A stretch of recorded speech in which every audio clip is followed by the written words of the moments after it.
welcome back to my channel, Jordan Mind, Body, and Soul, where we learn to take care of ourselves, mind, body, and soul. It is very important. It is vital to your being to make sure you are taking care of yourself and all of those elements. And today we're going to consider something that actually influences all of that.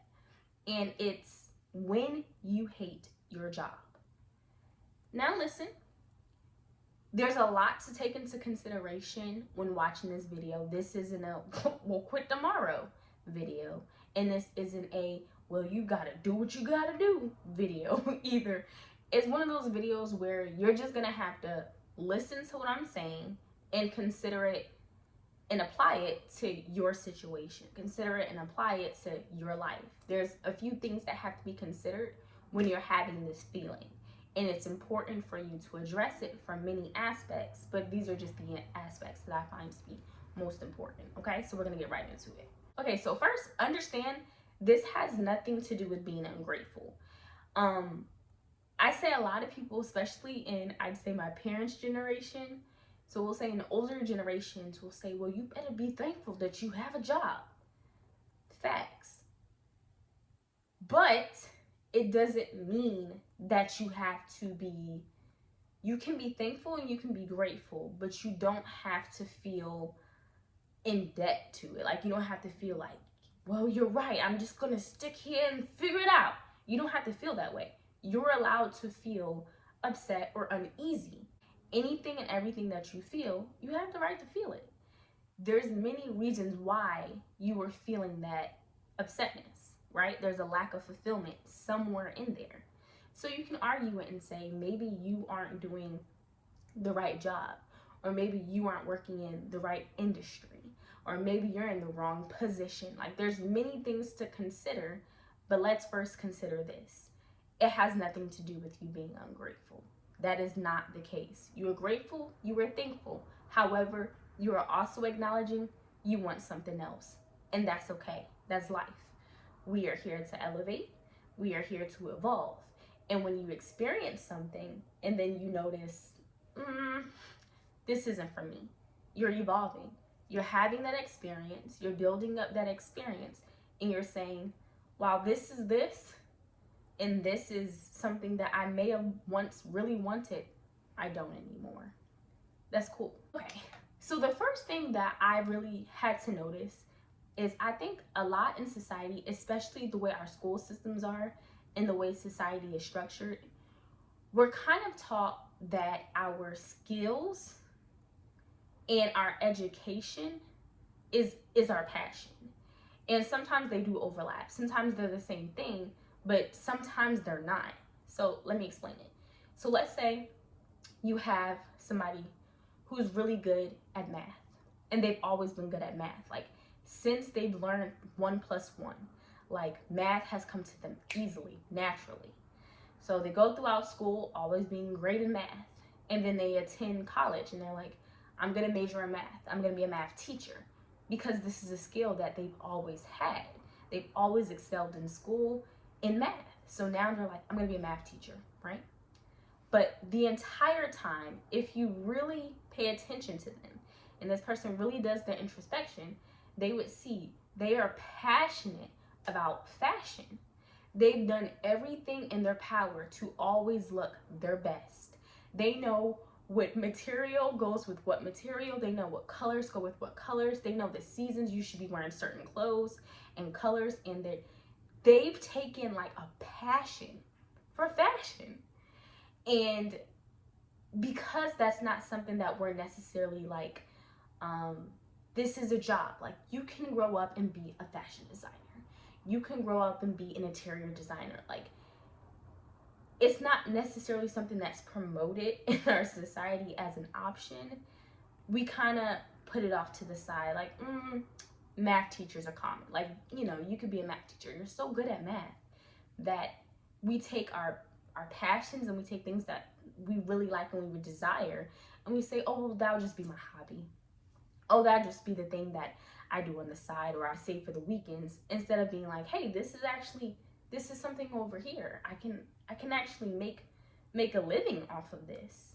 So we either do that to where we're compensating our skills for our passion, and we're like, okay, this is the thing that I need to be doing.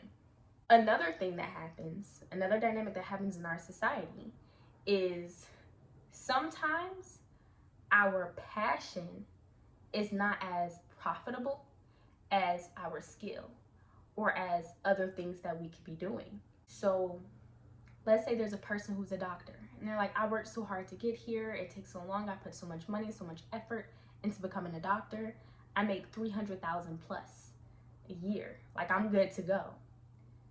But deep down in their heart, they're an artist. They paint.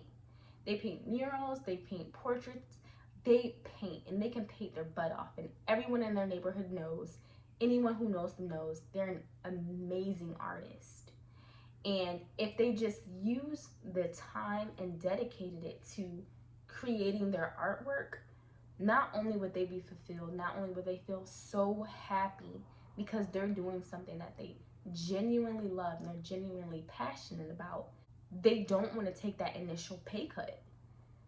Starting out, they're like, oh, okay, I'm only gonna make about 40,000 if I today stop doing everything concerning being a doctor. And then I went straight into just doing paintings and portraits and promoting on Instagram and doing whatever it is that I want to do concerning my artwork.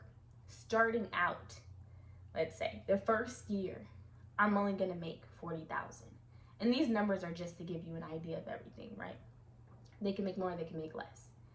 They don't want to take a pay cut. People don't want to take that pay cut. There's a certain lifestyle and there's a certain stature that comes with making $300,000 a year versus making the $40,000.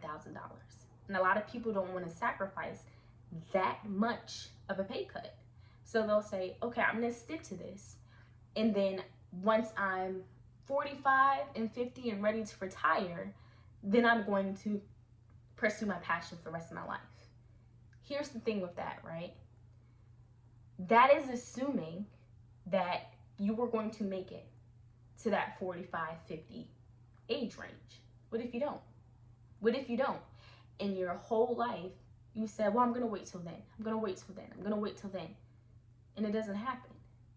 Or, for whatever reason, at that age, something happens and your arms, don't work as well. Or, there's just so much that can happen that you're relying on the fact that everything is going to go the way that you want it. And then at 40 or 50 years old, you'll be able to pursue it instead of the right now moment. All that being said, are you going to sacrifice the time or are you going to sacrifice the pay cut? Even if you're like, you know what, I'm going to stick at this job. I'm going to do what I have to. I can't just turn my 2 weeks in and be like, done. I can't do that. But what I can do is in the morning before I go to work, I'm going to, work on that passion. And then at lunch, instead of scrolling on my phone eating lunch, I'm going to work on that passion and eat lunch. Then when I get off, instead of coming home and relaxing and watching Game of Thrones, I'm going to work on that passion. And I'm going to do the same thing the next day, and the next day, and the next day, until I get my passion to be what I do every day. You get what I'm saying? Until I get my passion to be my profit. So I say that to say, be okay with baby steps. Like, a lot of people make it seem like you have to go cold turkey. You can, like, and that's the thing. People will, people do. You can just be like, I'm done. And then tomorrow hop on your passion and go hard. And then be on top this time next year. You can do that. That is an option. That's real. But if that's not what you seek to do, be okay with baby steps. Be okay with baby steps. Be okay with each day I'm going to knock off just a little bit more.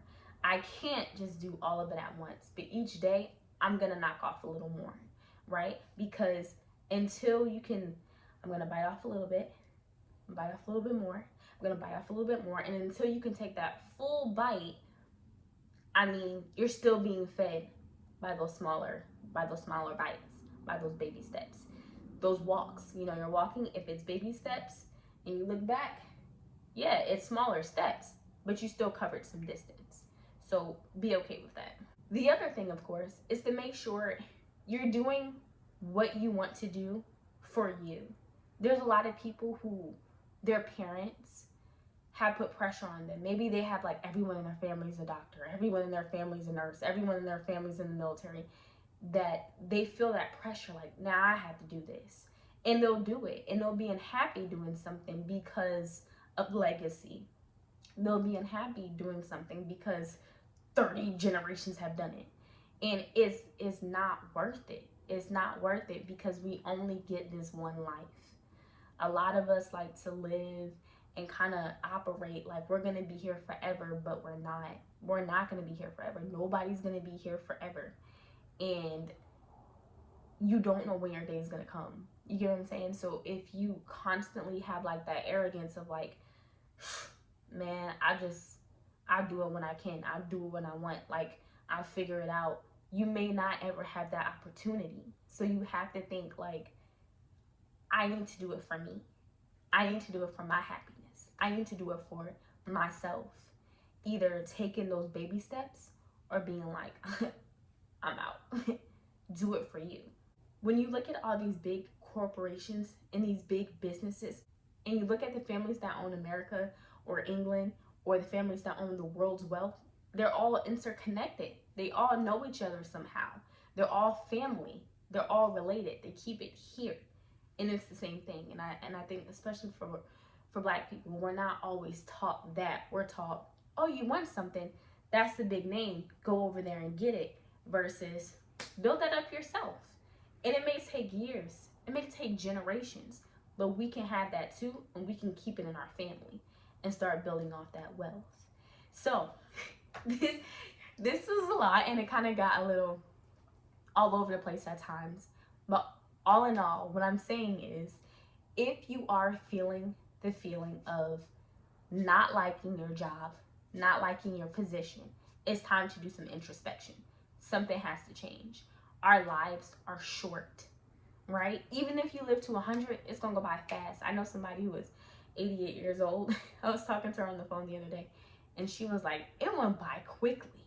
She's like, I can't believe it. So even if it is a long life that you lead, that's amazing, it's beautiful. But consider this. You deserve to be happy. You deserve to do what you want. So if you're feeling unhappy, you're feeling stuck, you're feeling like you're in a position where you're not okay, life changes need to be made. You gotta make them.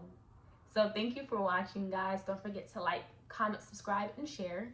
And leave some comments below. How are you feeling? Do you know what your next steps are gonna be? Do you have any idea? What is it that you wanna do? And if you were to really, really take time to pursue that, what would it take? Thank you for watching. See you next time.